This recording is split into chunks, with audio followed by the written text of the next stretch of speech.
aynu ku bilowna dhacdo xanuun badan ayaa caawa waxa ay ka dhacday degmada Yaaqshiid oo ah in nin la dilay kadibna meedkiisa lagu gubay isla degmada Yaaqshiid ee gobolka Banaadir. Munasar Maxamed Cabdi oo booqday guriga marxuumka la dilay ayaa warbixintan ka diyaariyay.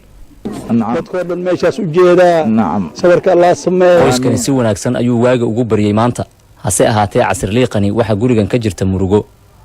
marxuum Axmed Mukhtaar Saalax oo ahaa aabaha 12 caruur ayaa la sheegay in koox rag iyo dumar ah oo ku hubaysnaa baangado iyo basiin ay marxuumka baangad la dhaceen sidoo kalena ay dab qabadsiiyeen xilli uu shaqo maalmeedkiisa farsamada gaadiidka ku guda jiray.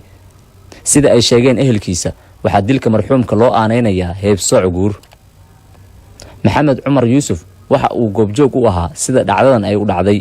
sikiisa u tagan macalku soo ordiyay guriga ku soo ordurabi oo maarta dadka oo iridda ka xirta iridda ku xireen laba nin meesha u taagnay iridan laba nin xagga ka soo bursay saddex naagood way beertay saddex naagood baagado ku bilaabeen mid waxa jira oo leebo dheer watay oo mudac af kale oo baash musunta la marsan macalinka oo la xarbiyay macalinka soo gacantiisa ka dhigay ila macalinka wax u mooto dagaalka ma ogeynbo ku talgalna ma wahan marka ninka waxa arkay asagoo inta ka gali mid asay oo la socon basiin oo watay caawa uu jiri basiinka ku shab ku sii naag oo la socotay ku daartay. xaasaskiisa oo la kala yiraahdo Saciida Aways Cabdulle iyo Farxiyo Axmed Qaasim oo midna 8 caruur ay u dhashay midna ay 4 u hayso ayaana la hadlay. dad badan ay ahaayeen wax yar ma ahayn ma fahantaadi ninkan waxa lagu dilay 3 naag iyo 3 rag lagu dilay laakiin naagad waxa dhib ka geystay 5 qof waaye. ilmo ka tagay dad oo ka tagay ehel oo ka tagay walaal oo ka tagay ifkan laba xaasa u joogto.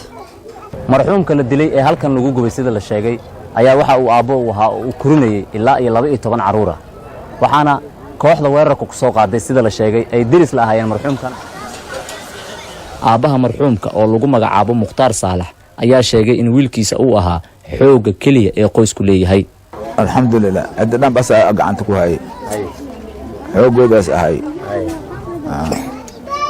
kaasoo kalena ma dhalanaya. ninkan la dilay ayaa adeer u ah wiil dhalinyaro ah oo guursaday gabar aysan isku heeb ahayn